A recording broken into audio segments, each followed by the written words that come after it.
completo en la obra completa del Señor. Entonces vamos a orar. Bendito y eterno Padre Celestial, te damos gracias hoy en el nombre de Jesús. Entramos hoy, Señor, con el deseo a este curso, con el deseo de que tú nos orientes, de que abras nuestra mente, nuestro corazón, nuestros ojos, Señor, para ver las verdades que están escondidas en cada una de las palabras que has escrito, que has dejado en tu Biblia. Señor, en el nombre de Jesús queremos hoy agradecerte y pedirte que tu Espíritu Santo esté siempre sobre nuestra mente y corazón para que las dudas que haya, Señor, puedan ser respondidas inmediatamente. Gracias, Señor, te pedimos que bendigas esta reunión con tu presencia y que tu amor siempre rebase nuestro corazón en el nombre de Jesús. Amén.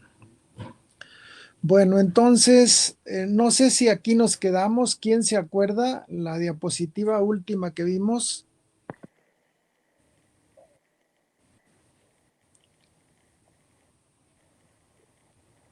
Bueno, Javier, yo la primera vez que entro y ahorita pues no te puedo decir. Ok, Veros, Sí, está bien, ahí nos quedamos. en esta es, ok. Ajá, Bueno, sí. nada más entonces les pido para que no haya el ruido de fondo del micrófono, salgan de su audio.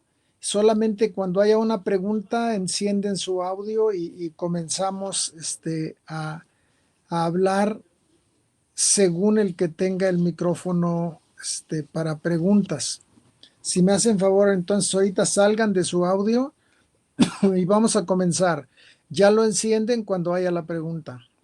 Entonces dijimos que después del rescate de Israel de la esclavitud de Egipto, Dios inicia el trato entre su pueblo y él, porque desde el ángulo celestial, Dios ve a su pueblo Israel como sus hijos, como su familia. Y entonces inmediatamente se corta la relación entre Egipto, amo, Israel, esclavo. En ese momento entra Dios como papá e hijo. En el momento en el que pasan el río, digo, el Mar Rojo, en ese momento comienzan los tratos de padre e hijo. Se dan los primeros lineamientos, ya saben ustedes, después del Sinaí. Ahorita estamos apenas llegando al Mar Rojo. Todavía no pasamos el Mar Rojo, estamos nada más como que en el trámite pero, pero inmediatamente que sale el pueblo de Israel de la cautividad, de romper las cadenas que los ataban como esclavos, en ese momento Dios comienza a vivir con ellos y a tratar con ellos como papá. Acuérdense que antes de que llegaran al Mar Rojo, los israelitas, los egipcios corretearon todavía en el desierto a Israel. Detrás de ellos venían.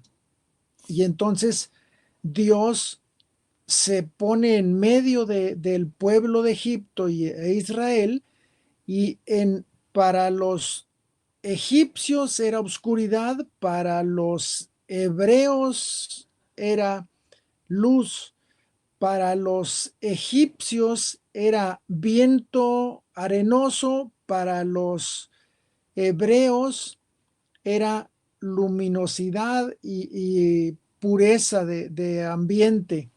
Así es como está escrito en la Biblia, que en el momento en el que Dios se pone en medio del pueblo de Israel y Egipto, En ese momento comienza la diferenciación, la vamos a llamarle como realmente es la sobreprotección del pueblo israelita o hebreo. En este caso todavía no eran israelitas, como hebreos, no estaban llamándose israelitas, eran el pueblo hebreo, la nación de los hebreos. Entonces, en el momento en el que Dios saca al pueblo de Israel, o al pueblo hebreo, de las cadenas, en ese momento les pide, que lógicamente esto nada más fue como una petición, nunca lo hicieron, les pide que piensen diferente, que ya no piensen como esclavos. Y bueno, no es fácil decirle a alguien, deja de pensar como esclavo cuando 400 años estuvieron encadenados, pues es lógico que sigan pensando como esclavos. Pero Dios quiere que piensen diferente. Les pide que piensen diferente, que ya dejen de vivir como esclavos, que dejen de pensar como esclavos y que dejen de actuar como esclavos. Las actitudes son necesariamente estorbo o beneficio para las personas. Nosotros vivimos de acuerdo a como nuestra actitud en la vida es. Si hay una actitud positiva o una actitud negativa, bueno, las consecuencias las vamos a tener nosotros en la vida, en los actos, en los pensamientos, en las palabras de cada uno. Si tú piensas con limitaciones, tu vida, tus actitudes van a impactar todas tus palabras y pensamientos y vas a limitarte tú. Entonces, ¿qué hace Dios? Dios les pide que dejen de pensar así, que piensen como personas libres. Pero vuelvo a repetirles, es muy difícil hacer un cambio tan repentino. Dios lo sabía, de la noche a la mañana, que después de 400 años, al día siguiente ya dejen de pensar como esclavos. No es fácil, no es fácil. Dios lo sabía y por eso los trajo 40 años en el desierto, para poderles enseñar a pensar como libres y poderles entregar la tierra para que la pudieran tomar como propietarios. Porque si hubieran seguido pensando como esclavos, yo les puedo asegurar que se hubieran sometido a cualquiera de los grupos etnios que vivían en Canaán. Pero entonces Dios los trajo 40 años dando vueltas en el desierto para enseñarles cómo se piensa como libres, como libertos. Entonces, esto es lo primero que hace Dios. Un trato como papá e hijo. Dice en Éxodo 12, del capítulo 12, del 1 al 6. Habló Jehová a Moisés y a Aarón en la tierra de Egipto, diciendo: este mes os será principio de los meses, para vosotros será el primero del mes del año. Hablad a toda la congregación de Israel, diciendo: en el 10 de este mes, tómese cada uno un cordero según la familia de los padres, un cordero por familia. Vean ustedes, aquí estamos hablando de un principio que debía ser tomado como una norma. Es más, esa norma hasta el día de hoy sigue siendo la más importante de todas las festividades en el pueblo de Israel de hoy, en los judíos de hoy. Esto es lo más, de todas las fiestas, es lo más importante, lo sublime, vamos a llamarle. ¿Por qué? Porque Dios rompe las cadenas de 400 años que estuvieron en la nación egipcia como esclavos, y entonces para ellos es lo más hermoso que pudo haberles pasado en toda su vida como nación. Y entonces Dios les dijo que no olvidaran esto. Y vean lo que dice aquí, para que tengan una idea. Habló Jehová a Moisés y a Aarón en la tierra de Egipto diciendo, este mes os será principio de los meses. Principio. Bueno, el año judío, cuando ellos vivían en Egipto como esclavos, el año judío comenzaba en septiembre. O sea, más o menos a la mitad de septiembre había una variación de 4 o 5 días, pero era la segunda semana de septiembre o la tercera semana de septiembre cuando comenzaba el año hebreo, cuando vivían esclavizados en Egipto. Bueno, en el momento, pongan atención en esto, en el momento en el que Dios saca al pueblo hebreo de Egipto, en ese instante era el primer día, el primer mes del año. Tampoco comienza el día 1, tampoco. ¿Por qué? Porque eran 14 días que habían pasado. O sea, tomaron el mes más o menos como sucedió lo que les estoy hablando de septiembre. Más o menos la segunda semana de septiembre, la tercera semana de septiembre había variación. Bueno, sucede lo mismo en este mes. Cuando Dios los saca de Egipto, cuando rompe las cadenas de la esclavitud, también más o menos fue el día 14avo, el día 10, día 14, por ahí. Entonces, les está diciendo, este es el primer mes. Olvídense ustedes del mes de septiembre como el primer mes del año, porque ya no va a ser así. Oigan bien esto, escuchen bien esto. Lo que está mostrando Jehová a su pueblo con esto es que ellos han nacido el primer día del mes de Nisán, que quiere decir retoño. Nisán en hebreo quiere decir retoño, el primer brote. En algunas partes de la Biblia el mes se llama Aviv, como lo vamos a ver ahorita, y Aviv significa primavera. Bueno, Dios tenía tan perfectamente planeado la hora y el día y el segundo en el que iba a hacer que el pueblo de Israel naciera de nuevo, que hasta esto había planeado tan perfectamente. Acuérdense ustedes que la primavera significa para nosotros que conocemos lo que es la primavera, retoños y flores y olores de toda la naturaleza diferente a cualquier otro mes del año. Estamos hablando del primer brote de primavera, es primera. Entonces, el mes de Aviv es el primero. El primer brote o primavera. Bueno, Dios estaba tan perfectamente planeando esto que lo hace exactamente igual que a ellos nos hace a nosotros también. Ahorita lo vamos a ver, solamente me estoy adelantando un poquito.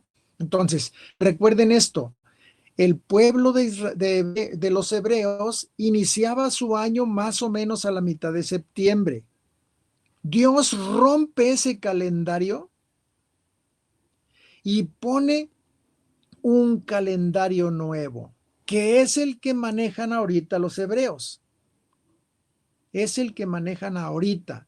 Su año, su primer mes de cada año es Nisan o Aviv, Cualquiera de los dos es un nombre que es adecuado.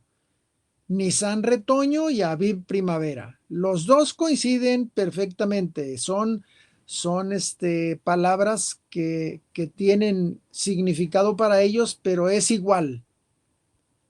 En primavera y retoño es Nisan y es Aviv.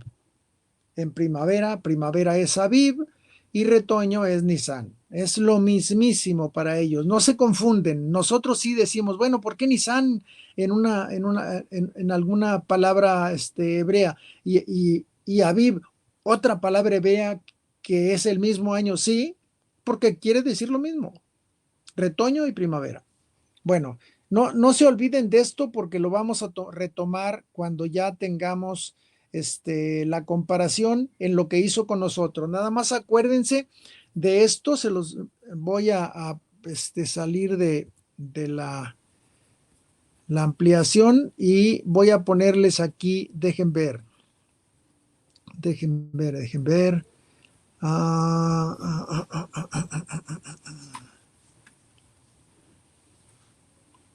Principio, primero. Bueno, ¿por qué quiero que o lo subrayan o lo anotan? Porque corresponde a nacimiento. El pueblo de Israel, el pueblo hebreo, nació el día 14 de Nisan o el día 14 de Aviv. ¿Cómo que nació? Bueno, en el sentido figurado, es como si hubieran salido de la matriz a una nueva vida. O sea, dentro de la matriz el bebé tiene calor de la madre, pero cuando sale tiene una atmósfera diferente que es agresiva, totalmente agresiva, porque el bebé llega a una atmósfera que le agrede. Bueno, lo mismo sucede cuando los hebreos salen de la matriz de Egipto y entran al desierto. El desierto es un lugar totalmente agresivo cuando se va a comparar a la matriz que los mantenía disque con vida. Y por eso ellos protestan y quieren regresar a su matriz, porque el bebé cuando lo toma el doctor y lo sacude para que comience a tener los esfuerzos para vivir, que llene sus pulmones, bueno, pues lo tiene que hacer casi agrediéndolo para que él comience a tomar la responsabilidad de vivir individualmente sin necesidad de que la mamá le esté dando oxígeno. Es exactamente lo mismo que hizo Dios cuando sacó el pueblo de Egipto, los hebreos de Egipto, que para ellos es la matriz que los mantenía con vida. No importa cómo, ya no vamos a comparar eso cómo. Sencillamente ellos estaban acostumbrados a vivir así porque no hacía nada, me refiero a no hacía nada, no porque no hicieran más que rascarse la panza, sino más bien no hacía nada para que pudieran ser alimentados. O sea, no se peleaban por el alimento que tenían que comprar, no porque Egipto les daba. Acuérdense que ellos dijeron cuando a Moisés lo regañaron los hebreos porque los había sacado de Egipto, les dijo, pero si es que estábamos allá en Egipto muy bien, teníamos las ollotas de carne. Y entonces ellos eran un pueblo que comía bien porque los egipcios les daban bien de comer. Bueno, nada más para que ustedes tengan una idea, era la nación más poderosa del universo en ese momento. O sea, Egipto era la nación más poderosa, más avanzada y con muchísimos millones de pesos, de monedas, de oro. Entonces, era una nación rica. Entonces, ellos estaban viviendo en una matriz donde sí es cierto, sufrían porque eran agredidos para que trabajaran, porque pues eran esclavos y los esclavos no valen nada en ese entonces, pero nada, nada, es como un animal. Un esclavo en ese entonces era como un animal, valía más un burro que un esclavo. Entonces, ellos vivían supuestamente bien, y cuando Dios rompe las cadenas y los extrae de esa matriz, sienten que eso es una agresión porque el desierto, pues no lo comparen ustedes, pero en nadita a una casa de paja o de adobe, donde vivían ellos. No se compara. ¿Por qué? Pues porque acá es agresiva la, la naturaleza del desierto. Pero bueno, Dios ahí es donde nos educa. Ahí tiene su universidad que nos educa a nosotros en esa universidad. Ya César ya se lo aprendió de memoria, que es la Universidad del Desierto, y ahí es donde Dios nos instruye, y ahí es donde nos capacita, y ahí es donde nos diploma, si es que merecemos el diploma, y si no, bueno, nos pasa otros 40 años hasta que aprendamos. Así que ya saben ustedes, si quieren seguir viviendo iguales, bueno, pues entonces esperen un desierto un poquito más agresivo, dependiendo de cómo se dejen ustedes apapachar por Dios o cómo se dejen ustedes exigir por Dios, de acuerdo a lo que ustedes hagan y avancen. Si son necios, tercos, entonces Dios los va a tratar como eso y los va a dejar un ratito más en el desierto. Pero si ustedes se adaptan a la nueva forma de vida que Dios está pidiendo, pues los pasa por oasis, donde hay palmeras y hay agua y hay un montón de hierbas que, que no hay tanta arena. En un oasis generalmente hierve la vida. Entonces, dependiendo de cómo nosotros estemos avanzando en el aprendizaje, es como Dios nos va a pasar por algún oasis o nos va a pasar por la arena caliente con ganas, pero esa es nuestra decisión. Éxodo 23:15. Las fiestas de los panes sin levadura guardaréis. 7 días comeréis los panes sin levadura, como yo te mandé, en el tiempo del mes de Abib, porque en el mes de Abib saliste de Egipto. Ya les dije, aquí eso es la palabra Abib, pero es lo mismo, es primavera. Bueno, en el mes de la primavera tú saliste de Egipto y ese es el primer mes de tu vida.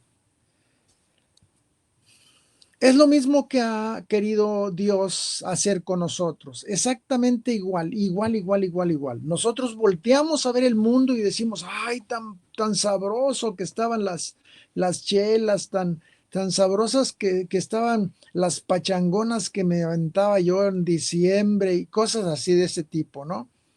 Y es lo que es esa comparación de lo que el pueblo de Israel o el pueblo hebreo estaba en Egipto, y cuando llega al desierto, pues empieza a exagerar las eh, exigencias para Moisés, porque Moisés fue el que los sacó. Ellos dicen que Moisés los sacó, los obligó casi a que salieran. La verdad es que no, ellos lo siguieron, pero bueno, ellos tenían que decir de alguna forma para ofender a Moisés. Entonces, es Dios lo que nos está queriendo enseñar ahora, lo mismo que le hizo a Israel. Fíjense lo que dice 1 Corintios 5:7. Limpiaos, pues estamos hablando del Nuevo Testamento ahora. Limpiaos pues de la vieja levadura para que seáis nueva masa, sin levadura como sois, porque nuestra Pascua, que es Cristo, ya fue sacrificada por nosotros. Acuérdense que se los voy a recordar de todas maneras ahorita. Recuerden que antes de que ellos salieran de Egipto, los hebreos, antes de que salieran de Egipto, recibieron una orden de Dios de que todas las familias, ya lo leímos ahorita, aquí lo dice, las familias tenían que sacrificar un cordero por familia, diciendo, en el 10 de este mes, tómese cada uno un cordero según la familia de los padres, un cordero por familia. Bueno, pues ese cordero tenía que degollarse, el jefe de familia, el patriarca, le cortaba la cabeza y dejaba que se escurriera la sangre en un tazón, y entonces esa sangre con como estopa, lo que nosotros conocemos como estopa, la mojaban en la sangre, pintaban los dos marcos, si estaba de frente, el derecho y el izquierdo, y el dintel, la parte de arriba. Entonces todo el marco estaba pintado de rojo. Acuérdense que pasaba el ángel exterminador. Estamos hablando de las plagas las 10 plagas que le pegaron al pueblo egipcio. Y entonces eso marcaba la sangre del cordero, marcaban la puerta, y entonces el ángel exterminador cuando pasaba por las calles veía una puerta marcada con la sangre de ese cordero, y entonces pasaba y no había muerte en esa casa. Pero donde no estaba marcado, ahí moría el primogénito. A eso se refiere. Por eso dice 1 Corintios 5:7 que le escribió Pablo: limpiaos pues de la levadura, de la vieja de levadura, para que seáis nueva masa. Aquí de nueva masa está diciendo lo mismo que nos dice acá, que nos dice de las fiestas las fiestas de los panes sin levadura guardaréis, 7 días comeréis los panes sin levadura como yo te mandé. Esto le está diciendo Jehová Dios a Moisés. Esto estamos hablando de más o menos 1400, 1600 años antes de que viniera Jesucristo. Y aquí estamos hablando de cuando estaba Jesucristo. Estaba porque ya él había muerto aquí. Limpiaos pues de la vieja levadura. Estamos hablando de la antigua vida, de la forma de vida que llevábamos antes de conocer a Jesús. Limpiaos pues de la vieja levadura para que seáis nueva masa. Estamos hablando del nuevo nacimiento, que es lo que Jehová Dios estaba diciéndole a los hebreos, que el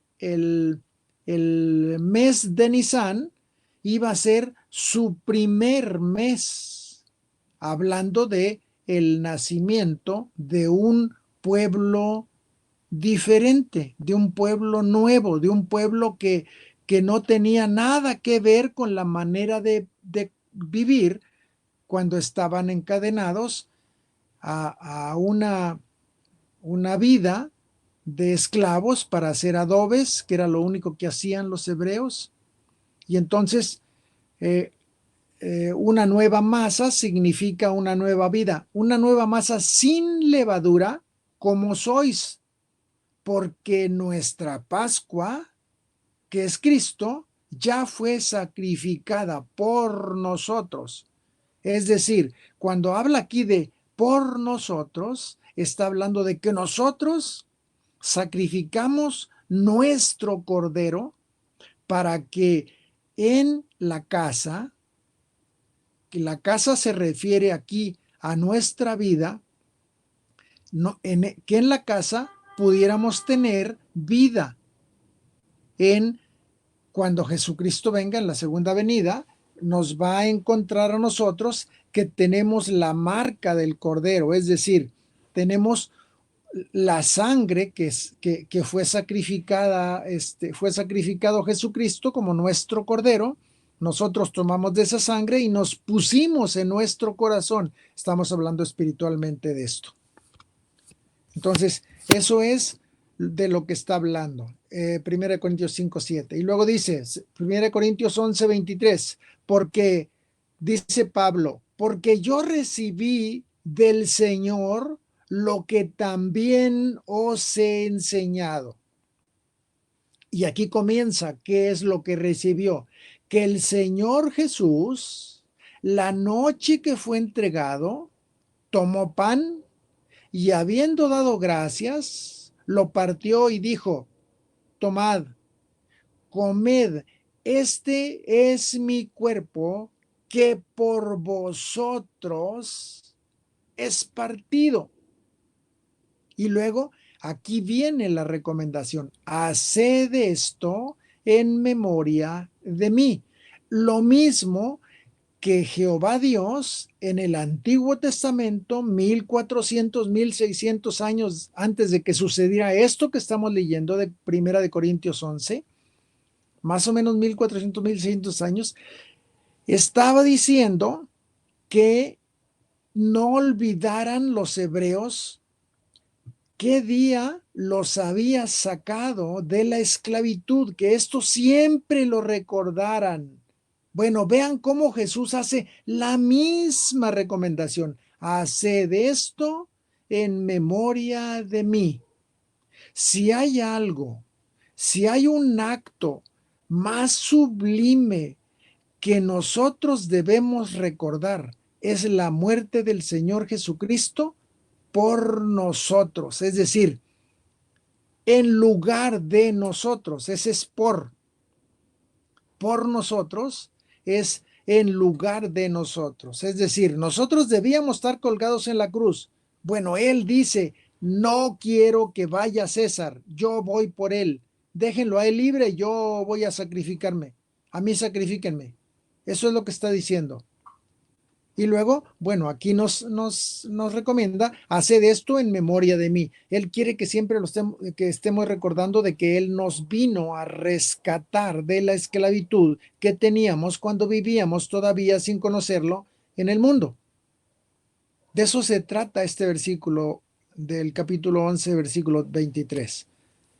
Nos rescató del mundo, nos dictó leyes para vivir conforme a su reino. Aquí es donde comienza lo que yo les decía acá. Lo que yo les decía aquí. Después de rescatar a Israel, Dios inicia su trato como papá e hijo. Bueno, vean aquí.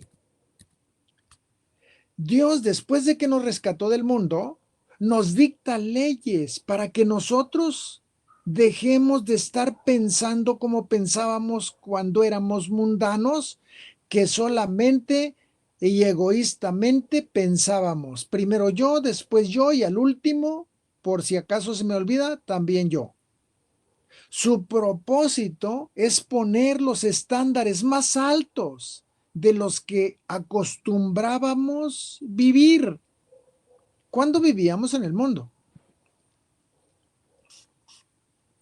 Entonces, si nosotros nos damos cuenta cómo Jehová Dios en los egipcios y los hebreos, y cómo Cristo Jesús Ya con los judíos se asemeja esto, es igual.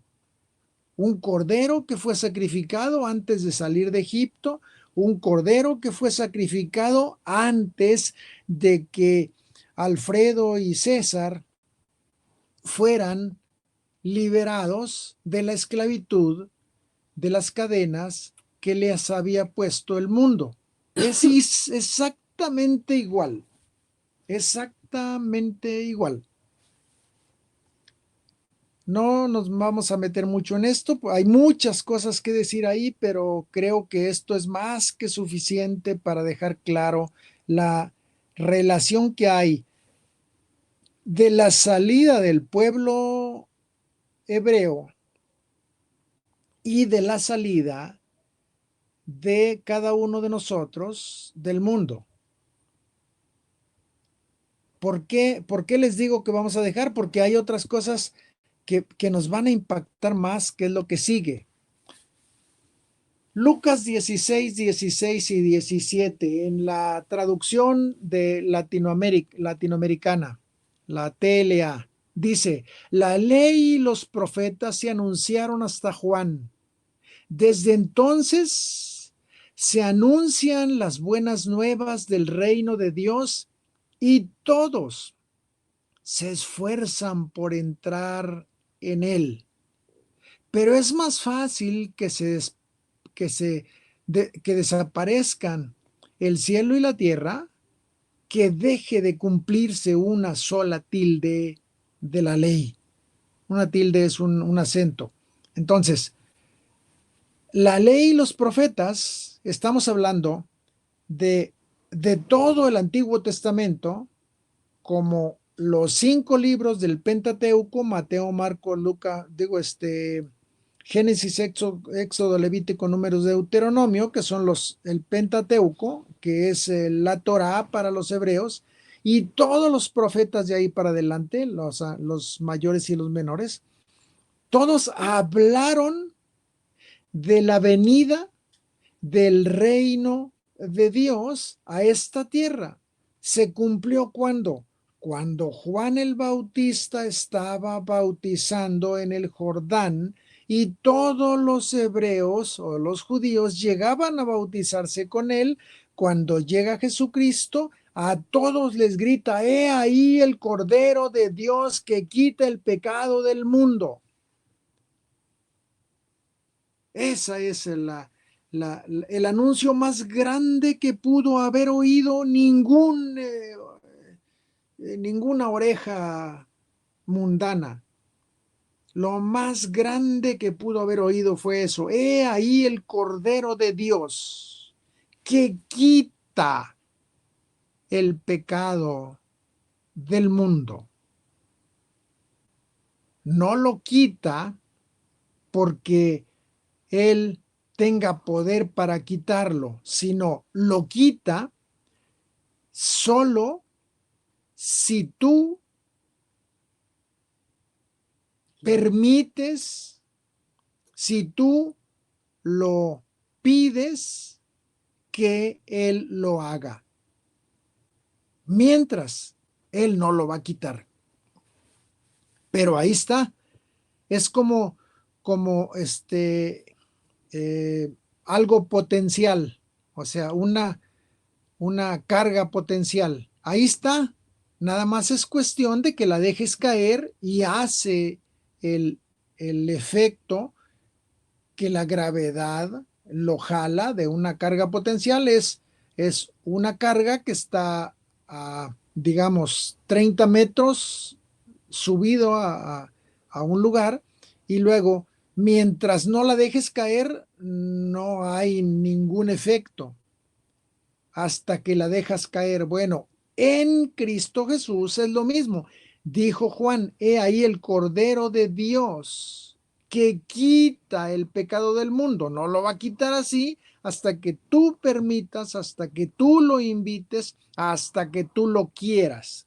Esa carga potencial no va a caer hasta que tú lo decidas. Pero es más fácil dice en el siguiente pedacito de este versículo, del 17, pero es más fácil que desaparezcan el cielo y la tierra, que deje de cumplirse una sola tilde de la ley. ¿Qué es lo que nos está diciendo aquí? Nos está diciendo, miren, todo eso que dije arriba, la ley y los profetas se anunciaron hasta Juan el Bautista, desde entonces se anuncia las buenas nuevas del reino de Dios y todos se esfuerzan por entrar. Bueno, pues eso es más fácil que el cielo y la tierra desaparezcan, que lo que yo les estoy diciendo se cumpla. Así que lo que yo les estoy diciendo, quieran o no quieran, se va a cumplir. Así de sencillo. Ahora, ¿por qué está hablando aquí que, déjenme ver, se anuncian las buenas nuevas del reino y todos se esfuerzan por entrar en él? ¿Es cierto eso, que todos se esfuerzan en entrar en él? Bueno, si nosotros lo vemos desde ese ángulo, pues la verdad es que no. Todos huyen del reino, todos no quieren saber del reino. Esto no es así como lo debemos interpretar, como todos se esfuerzan por entrar en él, sino que en la época en la que Juan el Bautista estaba en ese momento predicando el reino de Dios, todos los judíos, todas las naciones que estaban alrededor de ese acontecimiento, sabían, estaban esperando que un rey iba a nacer y que ese rey iba a salvar a los pueblos. Es por eso, por lo que está diciéndose aquí. Y todos se esfuerzan por entrar en él. Bueno, cuando Juan el Bautista bautizaba en el río Jordán, se le amontonaba la gente. No tenía tiempo, no tenía espacio, no tenía fuerzas para poder bautizar a todos, no importa si eran judíos, si no eran judíos, si eran religiosos o no eran religiosos, todos querían ser bautizados por Juan porque pensaban que era el que iba a venir. Y todos veían que Juan era ese que estaban esperando. Y por eso se amontonaba la gente, y por eso dicen, todos se esfuerzan por entrar en él, pero estaban viendo a Juan como la puerta del reino. Cuando Juan da la vuelta y les dice, he ahí, todo se vino abajo. ¿Por qué? Porque la mentalidad que tenían los hebreos y las gentes que esperaban al rey que iba a venir, esas personas que oyeron a Juan que les decía, he ahí el cordero, ellos vieron y dijeron, pero si este es el hijo del Juan, de José el carpintero, ¿qué te pasa? ¿Cómo crees? Y lo vimos, ¿dónde nació? Decían, es un hijo, bueno, vamos a llamarle adoptivo de José, porque pues no es de él. La María se fue por ahí y le jincaron este chamaco. Entonces nosotros sabemos que... Y todos se desanimaron y dijeron, no, pues ya no, me gustó el torcido este. Y entonces dejan de ver a Juan, voltean a Cristo y a Cristo pues dicen, mira, este de Nazaret, hijo del carpintero, y ese carpintero pues que no es su papá, que ya María venía panzoncita y todo eso, los hizo pedazos. Y entonces se vino abajo su esperanza de ese rey. Eso es por lo que, y todos se esfuerzan para entrar en el reino.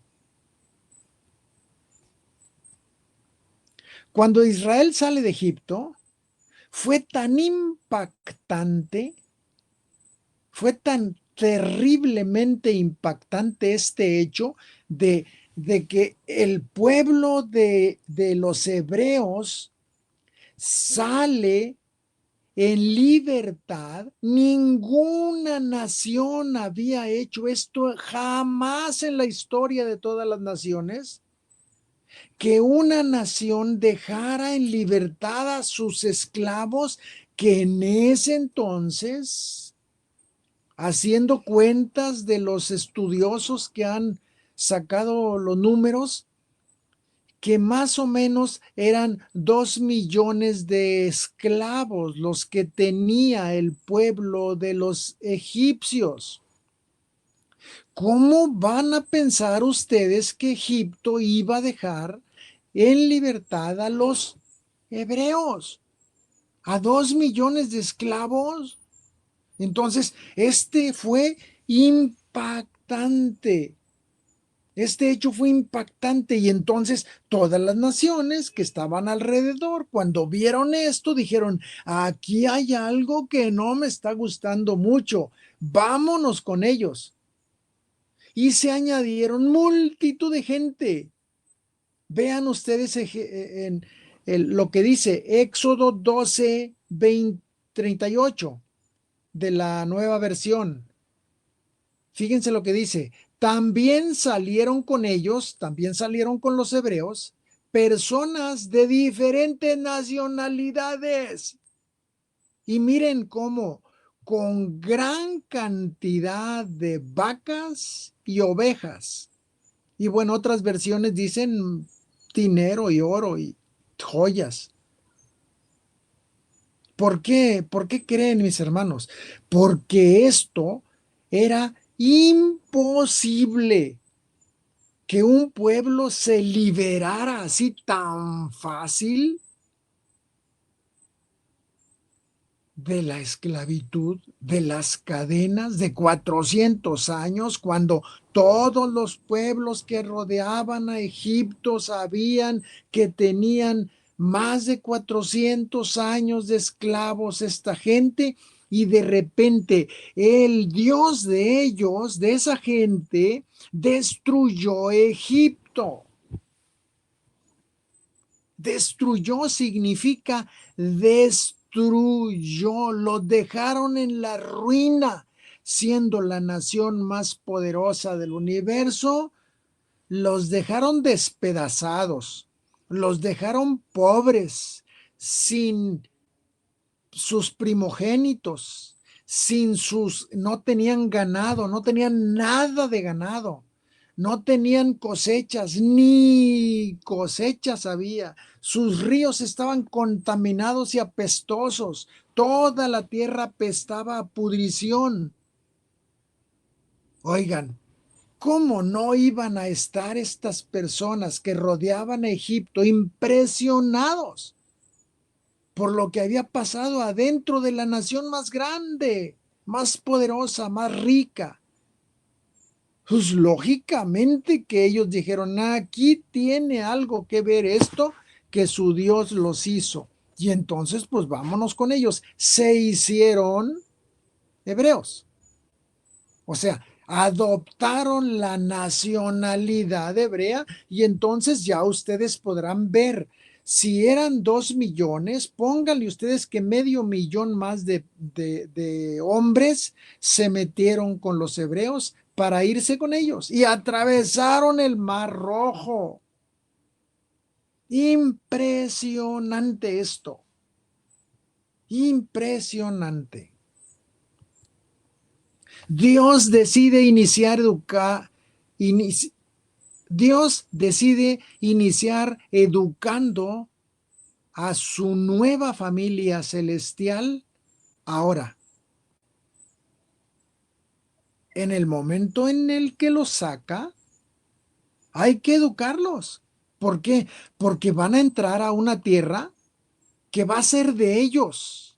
Y si no llevan una mentalidad de empresarios, de propietarios, de emprendedores, va a ser la ruina para el pueblo.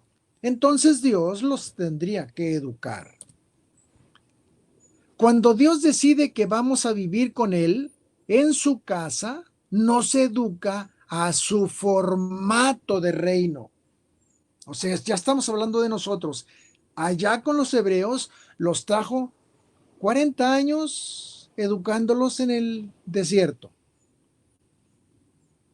Les quitaba el alimento algunas veces, les quitaba el agua algunas otras veces, les ponía víboras en algunas otras ocasiones, les quitaba la nube en algunas ocasiones, no les daba la lumbrecita en la noche, esa columna de fuego para que no se congelaran, algunas, y así. Así los estaba educando. El formato de reino. Pongan atención en esto, abran sus ojos bien abiertos, los que traigan lentes, quítenselos, quítense los lentes porque quiero que vean bien esto. El formato de reino tiene estándares exageradamente altos porque la excelencia es la norma de un reino, más siendo del rey del universo. En el palacio del rey, o todas las cosas son excelentes, o no se vive allí. Ese es el formato del reino. Es decir, con normas del cielo. Dijimos con estándares muy altos. Ese es el formato del reino. No te confundas. Tú ya no puedes vivir como mundano. Aunque lo intentes, no te saldrá bien. Aunque lo intentes, no te saldrá bien. Yo les pido, no sé si ya entraste a Vero y Alfredo al blog, porque ahí hablo de esto desde una perspectiva de reino, y ahí explico más a fondo sobre esto, sobre los estándares de la vida del reino. Entonces, los que no tengan no hayan entrado a ese blog, les pido que se comuniquen con Sandra para que les dé la ubicación del blog y les diga cómo entrar. Ok, no te confundas. Tú ya no puedes vivir como mundano. Todo lo que hagas que no sea apoyado o apelando el estándar del reino, todo lo que hagas que no corresponda a ese estándar, lo estás copiando, y una copia siempre es más barata que un original. ¿Por qué te digo? Porque es lo mismo que te expliqué ahorita con relación a ese primer día, el mes de Nisan, el mes de Aviv. Yo te dije, ese es el primer mes del año. Bueno, que al final te dije, bueno, esto es como el nuevo nacimiento. Ok, bueno, tú ya naciste de nuevo. Tú ya no eres la persona que eras antes de conocer a Jesús. Por lo mismo, se te exige que vivas la vida desde el ángulo de tu nueva vida. ¿Por qué? Porque tú ya no eres de la tierra. Tú ya no eres terrícola. Tú debes comportarte como un ciudadano del cielo. Y se te van a exigir los estándares del reino de los cielos, porque estás aprendiendo a vivir como hijo de un rey. Y los hijos de un rey ya no piensan de la forma como piensa un mundano. Por lo mismo, todo lo que intentes copiar de tu vida anterior, solamente estás actuando como un hombre que copia, pero que no es su esencia esa. Y por eso te sale mal. Lo malo te sale mal, porque tú no naciste para hacer lo malo. Tú ya estás fundido en las manos de Dios como una nueva criatura. Y cuando intentes hacer lo malo, te va a salir mal porque tú ya vienes con una nueva naturaleza que solamente puede hacer el bien, pensar el bien, hablar el bien, actuar el bien. Tú ya no eres esa persona que todavía te acuerdas que eras. Ya no eres. Ya no eres. Mira lo que vas a escuchar. La nueva persona la buscan ustedes en Efesios 2:10. Todo lo que hagas glorifica a Dios. Ahora, todo lo que hagas glorifica a Dios. Todo, todo. Hay dos formas de ver esta palabra todo. Primero, todo, sin excepción, o todo con condición. Son las dos acepciones que vamos a platicar de aquí en adelante. Todo esto va a estar siempre que tome la palabra todo. Todo sin excepción. Esto es lo que vamos a trabajar. Habrá momentos en los que trabajemos todo con condición, pero en este curso lo vamos a trabajar. Todo lo que hagas glorifica a Dios. Todo, sin excepción. El próximo martes vamos a explicar lo que es la dicotomía santo secular. Esta es nuestra tarea de la próxima semana, ver lo que es la dicotomía de estas dos palabras, santo y secular. Y de ahí vamos nosotros a poner lo que va a ser la diferencia de las dos palabras, lo santo y lo secular. Y uno de los dos va a ser nuestra norma. Y la otra va a tener que ser desechada de nuestra manera de pensar. Entonces aquí nos quedamos. El próximo martes vemos esta dicotomía, santo y secular. Bien, el próximo martes les voy a pedir a todos, a los 5, Alfredo, Vero, Eva, César y... Ay, se me olvidó el nombre. que todas las preguntas, las dudas, lo que quieran que se